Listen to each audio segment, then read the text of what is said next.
Kolkata one day में team India की हार, 5 रन से भारत कोलकाता वनडे हार गया है। क्लीन स्वीप का एक मौका जो टीम के पास था वो टीम भुना नहीं पाई। हालांकि बेहद करीबी मामला रहा। तारीफ करनी होगी केदार जाधव की, जिस तरीके की बल्लेबाजी उन्होंने की है इस मैच में। दिग्गजों के वापस लौटने के बाद टीम की पूरी जिम्मेदारी केदार जाधव ने अपने कंधों पर ली और लगातार टीम को आगे बढ़ाया। मामले को बहुत करीब तक ले गए केदार जाधव अपनी बल्लेबाजी की बदौलत, और एक वक्त में ऐसा लग रहा था जैसे टीम इंडिया इस मुकाबले में बाजी मार लेगी। संदीप पाटिल कोशिश बहुत की, बड़ा करीबी मामला, आखिर में जाकर लेकिन बाजी इंग्लैंड के हाथ लग गई। संदीप,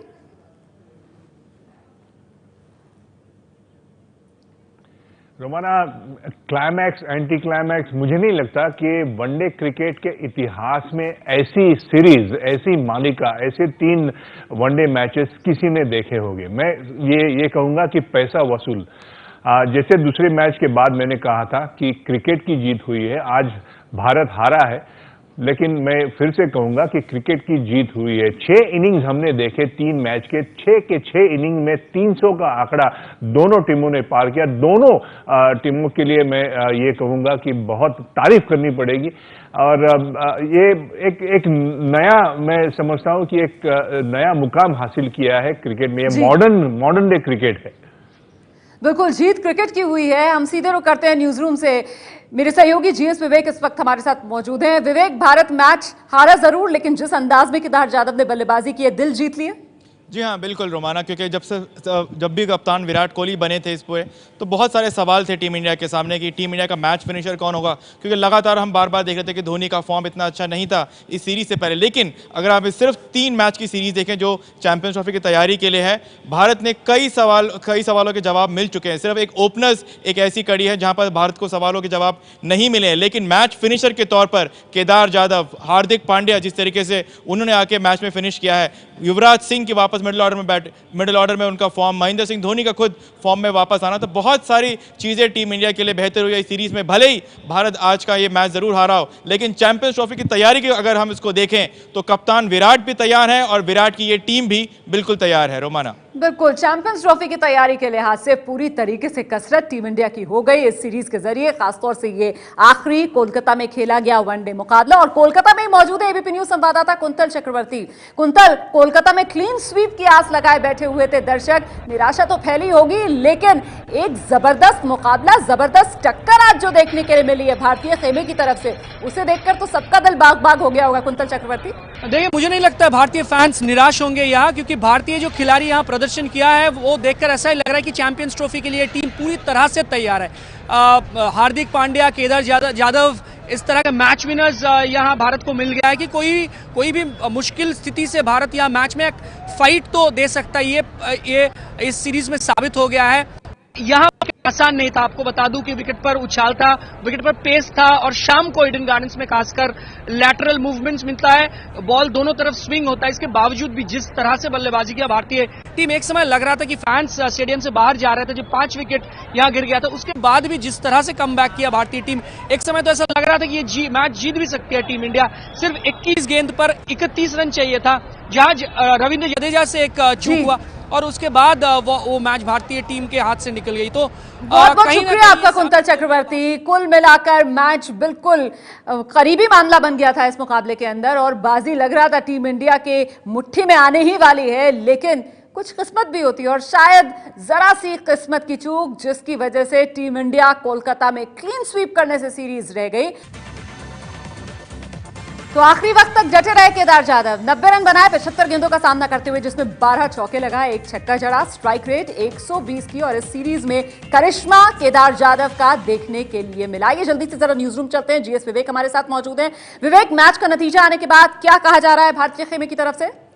देखिए, सबसे अच्छी बात यह है कि टीम इंडिया को एक कॉन्फिडेंस जरूर मिला है। भले ही मैच हार गए हों, लेकिन जिस तरीके का चेज बार बार टीम इंडिया ने करने की कोशिश करी है, और जिस सिचुएशन पे टीम इंडिया 1-12 पे थी, इस आज के मैच में अगर हम बात करें तो 5 विकेट गिर चुके थे 173 रन के लिए, और लक्ष्य 322 का था। उसके बावजूद हार्दिक पांड्या और केदार जाधव ने जिस तरीके की साझेदारी करी, 100 रन की पार्टनरशिप करी, 104 रन की साझेदारी करी, उससे टीम इंडिया को काफ़ी कॉन्फिडेंस मिला है।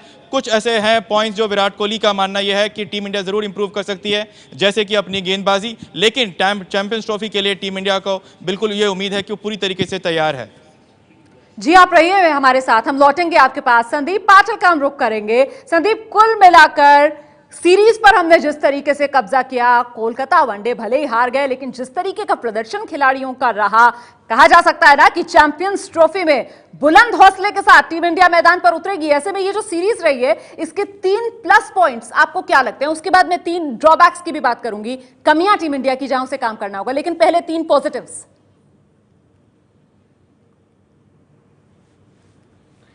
रोमाना, सबसे पहले पॉजिटिव मेरे लिए ये रहा है कि कप्तानी सौंपी गई थी विराट कोहली की, और कभी कभी होता है कि कप्तानी के दबाव के कारण अच्छा प्रदर्शन नहीं होता। तो सबसे बड़ा और सबसे अच्छा भारतीय टीम के लिए ये पॉइंट पहला ये मैं कहना चाहूँगा कि कप्तानी बेहतरीन प्रदर्शन कप्तान विराट कोहली का रहा है, जो जिम्मेदारी उन्होंने महेंद्र सिंह धोनी से ली। उसके बाद दूसरी बात जो है, जो तलाश थी हमें एक ऑलराउंडर की, वो मुझे लगता है कि हार्दिक पांड्या के रूप में हमें इस श्रृंखला में देखने के लिए मिली। और सबसे बड़ी बात कि 10 साल तक महेंद्र सिंह धोनी ने अपना नंबर 6 बरकरार रखा था, और नंबर 6 से आगे आने के बाद मुझे लगता है कि एक छोटे कट का बड़ा खिलाड़ी इस सीरीज में हमें केदार जाधव के रूप में मिला है। पॉकेट डायनामाइट केदार जाधव की आपने बात की, और 3 कमियां या वो 3 सबक जो इस सीरीज से टीम इंडिया को सीख लेने चाहिए, क्योंकि आगे अब सीधे वनडे में चैंपियंस ट्रॉफी के मुकाबले हैं जिसमें टीम को उतरना है, और पहला मुकाबला तो पाकिस्तान के साथ है। संदीप, या रोमाना, देखिए, हमें जो ये सीख लेनी चाहिए, हमें हमेशा बोला जाता है कि कोई किसी भी किस्म का क्रिकेट हो, जो ओपनिंग साझेदारी होती है या ओपनिंग जोड़ी होती है, हमारे सलामी बल्लेबाज जो नाकाम रहे हैं उसके ऊपर काफ़ी चर्चा होगी। मुझे लगता है कि एक चिंता की बात ज़रूर है चैंपियंस ट्रॉफी के लिए। और ये भी कहूँगा कि आखिरी की जो 10 ओवर है, डेथ ओवर्स जिसे कहा जाता है, उसमें हमें सुधार लाना होगा। और ख़ास करके फील्डिंग, हमारी जो फील्डिंग खासी अच्छी रही है, लेकिन यहाँ पे भी इम्प्रूवमेंट हो सकती है। आपको लगता है इस सीरीज में कुछ और गुंजाइश जो रह गई बाकी, खासतौर से गेंदबाजों को आजमाने की कप्तान कोहली की तरफ से?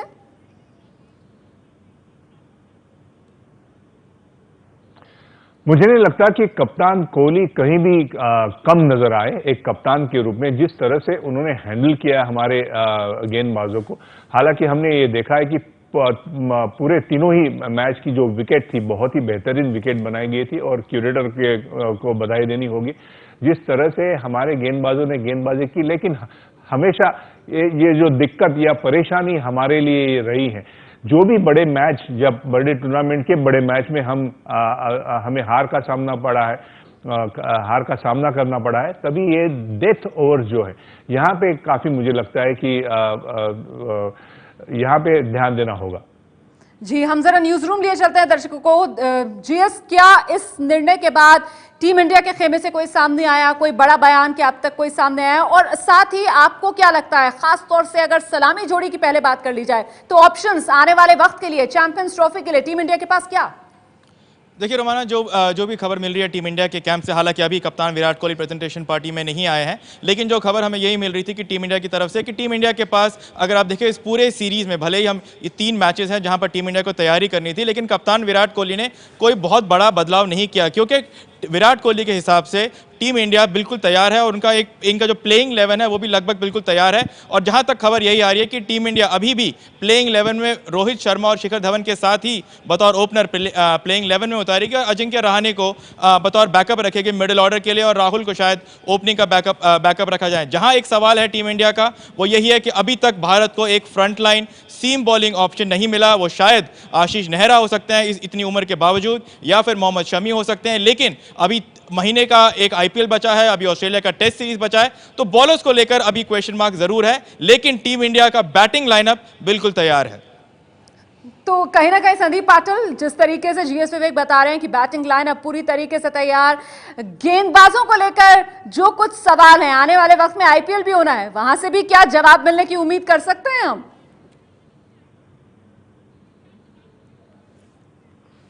रोमाना, कॉम्बिनेशन तो सेट लग रहा है, लेकिन मुझे सबसे बड़ी चिंता है आईपीएल की, क्योंकि आईपीएल के दौरान काफ़ी मशक्कत करनी पड़ती है, और यहाँ पे अगर किसी बड़े खिलाड़ी को या हमारे गेंदबाजों को अगर कुछ चोट पहुंची या कोई फिटनेस की समस्या आ गई तो एक बड़ा संकट हमारे सामने आ जाएगा। इसलिए मैं आशा करता हूं कि अच्छा आईपीएल हो और किसी को चोट ना लगे। और जैसे विवेक ने कहा, मैं भी राजी हूं।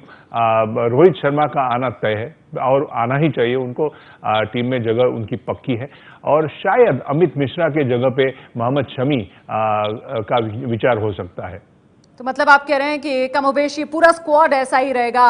रोहित शर्मा यकीनन आएंगे ओपनिंग के अंदर, जो दिक्कत देखने के लिए मिली है उस संकट से टीम को उबारने के लिए। फिलहाल बहुत बहुत शुक्रिया आपका संदीप, जीएस विवेक, आपका भी हमारे साथ बने रहने के लिए। तो सीरीज पर टीम इंडिया ने कब्जा कर लिया, लेकिन कोलकाता वनडे टीम इंडिया हारी जरूर, पर दिल जीता भारतीय खिलाड़ियों ने अपने शानदार प्रदर्शन से कोलकाता वनडे में।